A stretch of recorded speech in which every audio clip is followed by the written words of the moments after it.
Hi everyone, this is Adelina Bordea and this is SEO in 2023.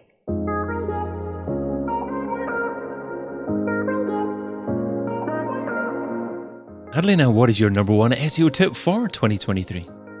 So my number one tip is we have to start creating very powerful content even for the smallest searches because the competition is very high. So we need to provide an answer for our audience, and if it's short and brilliant, that's much better because that's the way we are going to position and rank our content. Powerful content for smaller searches. So there's a few things to unpack there.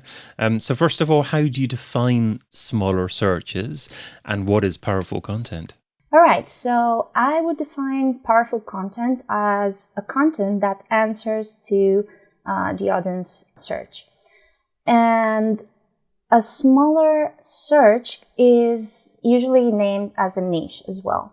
So it's going to be a lot of work with long tail keywords, and this is the way we are going to find this, kind of required content. So what's your favorite way of finding these long tail keywords? Well, I do use a lot of tools. I like Feel free to mention your favorite ones. That's okay. You can mention whatever tool you want. Okay, thank you. So first of all, I go over my website and I try to find relevant searches for my audience.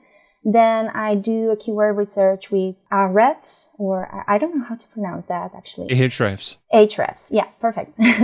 Then I also want to go for this tool, Answer the Public, and then I just mix everything, look for that search intention on Google, and then find the perfect content for my audience. Okay, so Answer the Public's a wonderful tool, certainly.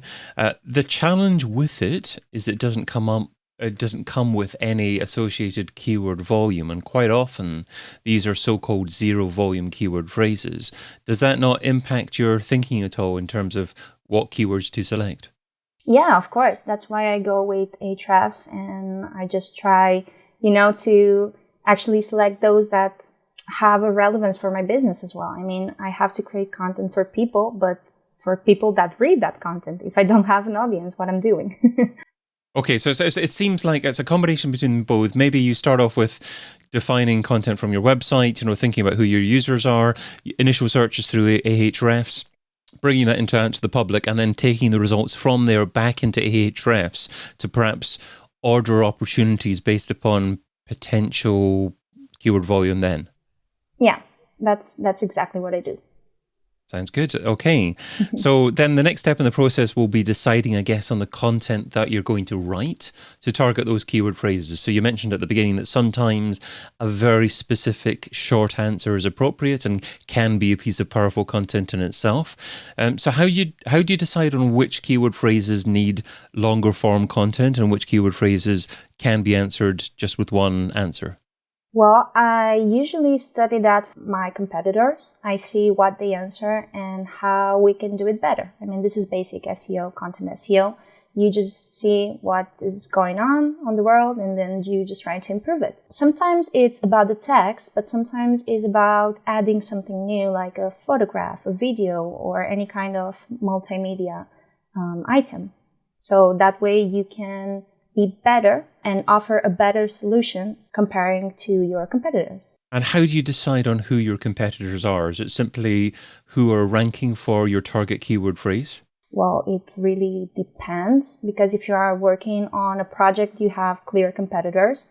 If you are writing something new, you should have some context first. But it's true that the first three searches are those who I look at the most, because it means they have something that really appeals to my audience. And also, sometimes, I mean, this is trying all over again. And sometimes checking those first three results will give you the hints if that is the content for your audience or not, because sometimes that search intent can be opposite or not exactly what you need for your product. Understood. So essentially, you have a certain hypothesis in mind with regards to your keyword phrase. You'll think that you want to write content about a certain thing to target your audience, and then you'll search Google for that particular keyword phrase, have a look at the results. If the first 3 results are actually talking about something entirely different that wouldn't appeal to your target audience, then you'd go back to the drawing board and look at other keyword phrases? Exactly. That's the process. Great. Okay. Now, you mentioned that you try and improve your content, or improve the content that already exists, improve on the content that already exists is what I'm trying to say, i.e. you'll see what your competitors are writing or have got ranked already on the SERP, and then you'll perhaps offer a better solution. So you talked about perhaps image, perhaps even video as well. How do you decide on whether to include an image or a video, and what's likely to appeal to that target consumer of yours? Mm-hmm.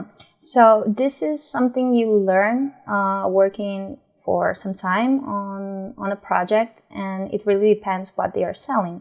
I mean, if you're selling information, probably depending on the content, a video will be more specific and more useful, or maybe an infographics could be more useful if you are selling, I don't know, some product, or, a comparison table can be more useful than a picture or a video or whatever. So it really depends on the product, I would say.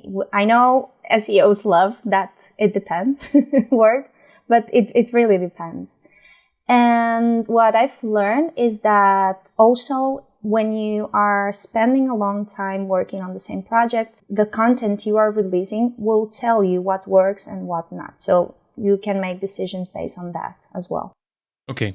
So a couple of good options there, video and perhaps a table as well or something else. So let's look at video first of all. So if you were to incorporate a video as part of content, would it be an embedded video from YouTube, and would you be attempting to rank on YouTube as well?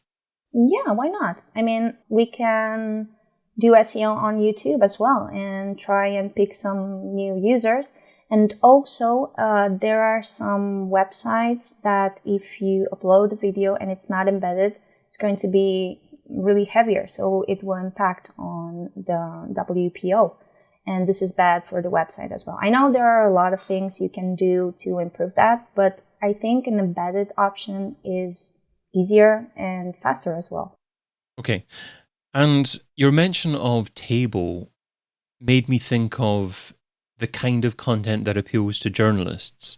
And that made me think, okay, well, how do you go about launching the content to get the content in front of eyeballs to begin with, and hopefully obtain decent rankings for your target keywords as quickly as possible? So can you talk a little bit about any process that you go through to try to get enough people viewing your content to begin with? For instance, do you ever reach out to journalists to get them to mention your piece? And are there any other tips that you have to try and get your piece of content ranked reasonably quickly?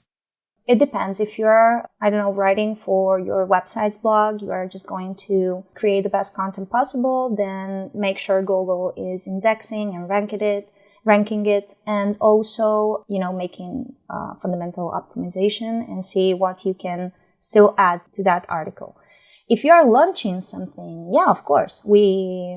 I've worked with newspapers, I've worked with ads, Google ads, Facebook ads, or social media ads in general. I know maybe Pinterest can be a good option if you have visual content. Also, I remember I worked for a DJ, and YouTube ads was just great to push my SEO strategy. And yeah, I would say study your product, see what's better, what channels are better. See, of course, the money you have and the hands you have. That's very important as well. And then create a strategy that will push your SEO, base strategy. I mean, SEO for me is fundamental, and then the rest of the thing are just going to push that base strategy. Is there a particular form of content that works better in different countries? I mean, for instance, you're based in Spain, and I would guess that you also produce content or optimize content for other countries as well. So is there a certain type of content that you find resonates more with different countries? Yes, I think infographics are very relevant for USA audiences. And I think for Spanish people, those aren't that relevant, or at least we are not so accustomed to that. And well, I would say this one is worldwide. The short videos, those are a thing. And we need to implement this in our strategy as soon as we can. But yeah, I would say the infographics for USA people, that surprised me a lot when I started to work with USA, actually. Interesting. Is that because Pinterest seems to be more popular there? Yeah, that can actually be. Okay. Yeah, so really think about your target market, think about what kind of content they want to produce, and don't just assume that every person all over the world is likely to resonate with the same type of content that you happen to be publishing in your home, in inverted commas, country. Superb. Well, you've shared what SEO should be doing in 2023, certainly focusing in on being very specific about making sure that the content they produce is niche focused, the best possible quality of content, targeting the right kind of keyword phrases, using multiple tools like Ahrefs and Answer the Public just to hone exactly what you're targeting, and then analyzing the SERP to make sure that what you produce is better than your competition. But now let's talk about what SEO shouldn't be doing. So what's something that's seductive in terms of time, but ultimately counterproductive, something that SEO shouldn't be doing in 2023? Well, we have this great thing called AI and, automatic content. This is something I highly recommend stop doing because actually Google has released recently a new update targeting this kind of website. So I know it's hard to rank a website. I know it's time costing, resources costing, but I can assure you it's worth it. If you do a good job, this is going to bring you a lot of, money and traffic back on the long term. So never use AI to generate content? Well, if you don't really care about your website, I mean, if this is a project that you want to try doing and I don't know, maybe experiment and so, I would say, yeah, go for it. But if you are, don't do this at your company or at your main website, because I don't think this is going to work very well. Not even on pages that don't bring in a lot of traffic. So I'm thinking of long tail type keyword phrases that bring in maybe a few searches per month, experimenting with that. Or is it dangerous? Does it potentially even send a signal to Google that you're publishing inferior quality content on your site, even if you do it anywhere? It really, I think, it depends on the size of your website. However, I think sending this kind of signals is never good. So if you see you have maybe some URLs that don't bring so much content, then ask yourself, hey, what is this useful for? Maybe it's not an SEO page. It's just something you have there for your coming back users, or it's something that mentions a feature of your tool or something of your company that can't be erased or shouldn't be erased. And if that isn't useful anymore, then try and blend it with another content of your website. But I would like to suggest never to use those kind of tools. I don't know if Google is going to change the rules of the game. I really don't know. Maybe yes, and we all have a super good surprise. I don't know. Super good surprise as in being able to use AI-driven content. Yeah. Doesn't sound too likely to me, but you never know. Yeah, you never know. Adelina Bordea is an SEO content specialist at Freepik, and you can find her over at her work in progress, adelinabordea.com. Adelina, thanks so much for being part of SEO in 2023. Thank you so much. Get your copy of SEO in 2023, the book, over at SEOin2023.com.